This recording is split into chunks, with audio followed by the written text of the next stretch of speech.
Patrick कभी भी homework नहीं करता था। बहुत बोरिंग है, वह कहता था। वह हॉकी, बास्केटबॉल और निंटेंडो खेलता था। उसके शिक्षक उसे समझाते, पैट्रिक, अपना होमवर्क करो, नहीं तो कुछ नहीं सीख पाओगे। और यह सच था। कभी-कभी वह खुद को मूर्ख महसूस करता था, लेकिन वह क्या कर सकता था? उसे होमवर्क से नफरत थी।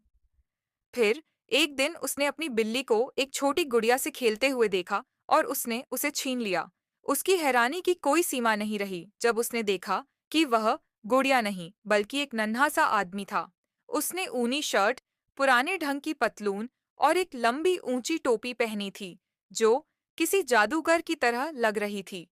वह चिल्लाया, मुझे बचाओ, मुझे उस बिल्ली के पास मत जाने दो। मैं तुम्हारी एक इच्छा पूरी करूंगा, मैं वादा करता हूँ। पैट्रिक अपनी किस्मत पर विश्वास नहीं कर सका। उसकी सभी समस्याओं का हल उसके सामने था। उसने कहा, अगर तुम मेरा सारा होमवर्क सेमेस्टर के अंत तक कर दो, यानी 35 दिनों तक, और अच्छा करोगे, तो शायद मुझे ए ग्रेड भी मिल सकता है। छोटे आदमी का चेहरा गंदे कपड़े की तरह सिकुड़ गया। उसने अपने पैर पटके मुठ्ठियां भींच ली और अपना चेहरा बिगाड़ लिया। ओह, मैं शापित हूँ, लेकिन मैं इसे करूंगा।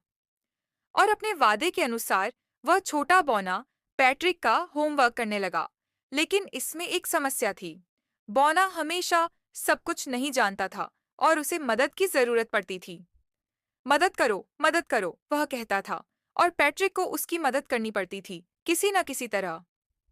मुझे यह शब्द नहीं समझ आ रहा, बौना चीखते हुए कहता। मुझे एक डिक्शनरी दो। नहीं, और अच्छा होगा कि तुम शब्द का अर्थ ढूंढो और मुझे अक्षर दर अक्षर पढ़कर सुनाओ। जब गणित की बारी आई तो पैट्रिक फंस गया। टाइम्स टेबल्स क्या होती है? बौना चिल्लाया। हम बौनों को इसकी जरूरत कभी नहीं पड़ती। और एडिशन, सब्ट्रैक्शन, डिवीजन, फ्रैक्शन? यहाँ आओ, मेरे पास बैठो, तुम्हें मुझे समझाना ही होगा। बौनों को ह्यूमन हिस्ट्री के बारे में कुछ नहीं पता होता। उनके लिए यह एक रहस्य था। इसलिए वह छोटा बौना, जो पहले ही बहुत जोर से बोलता था, और भी जोर से चिल्लाने लगा। लाइब्रेरी जाओ, मुझे किताबें चाहिए, और ज्यादा किताबें, और मुझे उन्हें पढ़ने में भी तुम्हारी मदद चाहिए।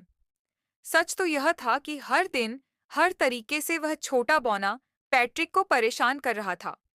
पैट्रिक पहले से ज्यादा मेहनत कर रहा था और उसे यह बहुत कठिन लग रहा था। वह रात रात भर जागता, बहुत थका हुआ महसूस करता और सूजी हुई आंखों के साथ स्कूल जाता। आखिरकार स्कूल का आखिरी दिन आ गया और बौना आजाद हो गया। जहां तक होमवर्क की बात थी, अब कोई होमवर्क बचा ही नहीं था। इसलिए वह चुपचाप पीछे के दरवाजे से निकल गया।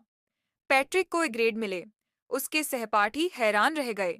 उसके टीचर मुस्कुराए और उसकी खूब तारीफ की, और उसके माता-पिता, वे सोच में पड़ गए कि पैट्रिक के साथ क्या हुआ। अब वह एक आदर्श बच्चा बन गया था। अपना कमरा साफ करता, घर के काम करता, खुश रहता, कभी भी बदतमीजी नहीं करता, जैसे उसमें एक नया व्यवहार आ गया हो।